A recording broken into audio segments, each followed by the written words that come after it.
Assalamualaikum warahmatullahi wabarakatuh. Kembali lagi di kanal YouTube Vina Share Something.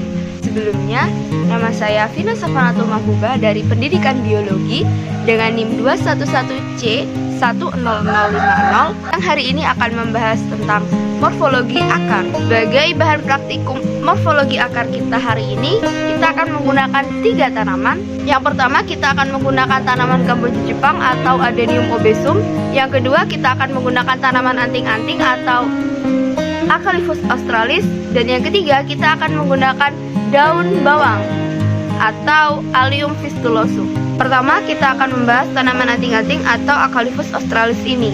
Jadi, Acalyphus australis ini biasanya tumbuh liar dan termasuk tanaman semak. Jenis perakaran dari tanaman anting-anting ini adalah perakaran tunggang untuk menyerap zat makanan dan mineral yang ada di dalam tanah, yang mana fungsinya nanti akan menunjang pertumbuhan tanaman anting-anting ini, karena tanaman anting-anting ini bisa tumbuh sangat besar sekali dan batangnya tebal. Ini saya punyanya yang kecil. Tanaman yang termasuk dalam genus Acalypha ini merupakan tanaman yang memiliki perakaran jenis tunggang.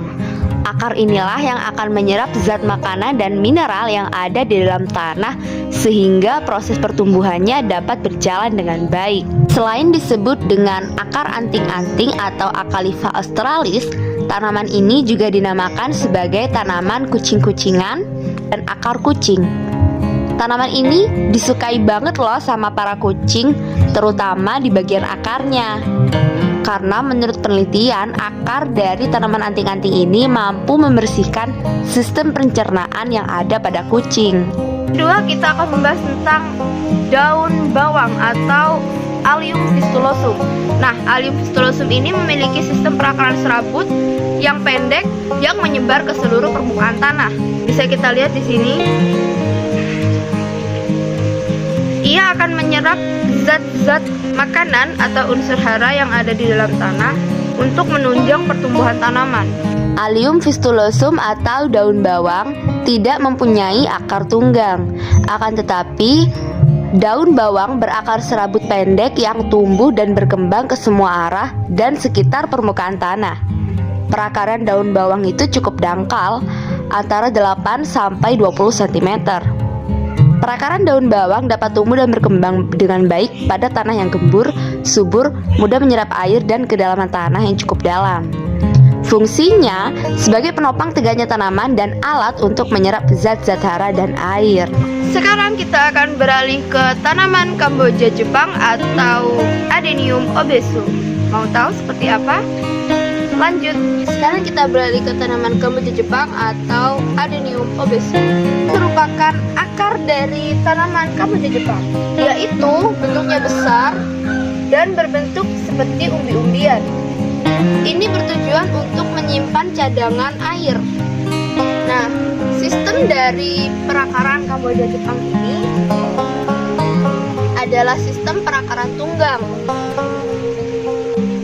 yang mana menopang tubuh dari atau badan dari si Kamboja Jepang ini dengan menancapkan akar-akarnya ini sedalam 30 sampai 60 cm. Untuk lebih jelasnya kita akan zoom ya teman-teman. Akar pada Adenium obesum termodifikasi menjadi fusiform roots, yaitu akar yang sangat tebal di bagian tengah hingga ke ujung akar hingga mirip seperti umbi-umbian. Pada tipe akar ini, hipokotil akan berfungsi sebagai penyimpanan cadangan air atau makanan. Perakaran tanaman Kamboja Jepang ini terkadang muncul di permukaan tanah maupun di dalam tanah dengan kedalaman sekitar 30 sampai 60 cm dan juga akan tampak mengembung pada bagian dalamnya. Akar memiliki beberapa bagian. Yang pertama adalah leher akar atau biasa disebut pangkal akar. Namanya kolum, yaitu bagian akar yang bersambungan dengan pangkal batang. Ada juga ujung akar atau apex radicus. Bagian akar yang paling muda, terdiri atas jaringan-jaringan yang masih dapat mengadakan pertumbuhan. Ada batang akar atau corpus radicus. Bagian akar yang terdapat antara leher dan ujungnya. Kemudian ada batang akar atau corpus radicus, bagian akar yang terdapat antara leher akar dan ujungnya. Kemudian ada cabang-cabang akar atau radix lateralis, yaitu bagian-bagian akar yang tak langsung bersambungan dengan pangkal batang, tetapi keluar dari akar pokok, dan masing-masing dapat mengadakan percabangan lagi.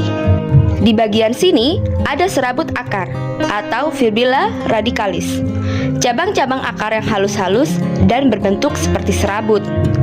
Kemudian di bagian sini ada akar yang hanya merupakan penonjolan sel-sel kulit luar akar yang panjang. Bentuknya seperti bulu atau rambut.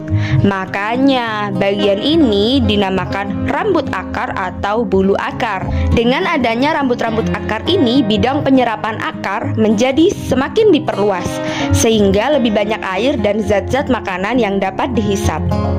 Yang terakhir, ada tudung akar atau kaliptra, yaitu bagian akar yang letaknya paling ujung, terdiri atas jaringan yang berguna untuk melindungi ujung akar yang masih muda dan masih lemah.